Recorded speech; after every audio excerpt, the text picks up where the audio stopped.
Apat na klase ng kaibigan na dapat mong iwasan. Isa sa pinakanakakalungkot na realidad ng buhay ay yung katotohanan na hindi lahat ng kaibigan mo ay totoo sa'yo. Dahil alam nyo, bilang lang sa daliri natin yung masasabi nating true friends. Lalo na sa panahon natin ngayon.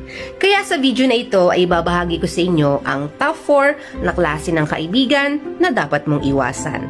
Na baka nakakasalamuha mo na, hindi mo pa alam. Una, user friend.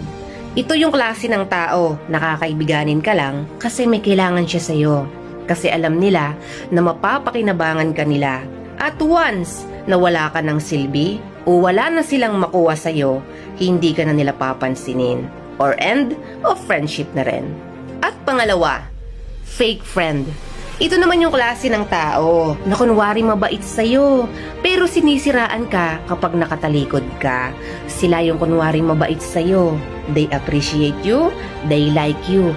Pero ang totoo, insecure sila sa'yo at hihilahin ka nila pababa at hindi papayag na malamangan mo sila.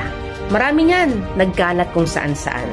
Kaya be wise sa mga taong iyong pakikisamahan. At pangatlo, destroyer friend. Ito yung tao na kinakaibigan ka kasi gusto nila malaman kung paano ka sisirain. Kukunin nila ang tiwala mo at aalamin lahat ng mga bagay-bagay tungkol sa'yo. Aalamin nilang lahat sa buhay mo nang sa ganon, yun ang gagawin nilang alas laban sa'yo.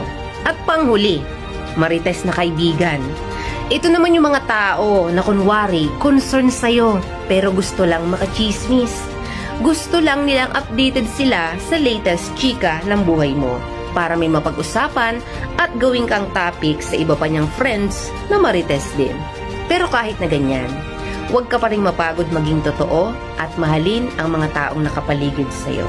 Pero huwag na huwag basta magtitiwala, lalo na sa mga bago mo palang nakikilala.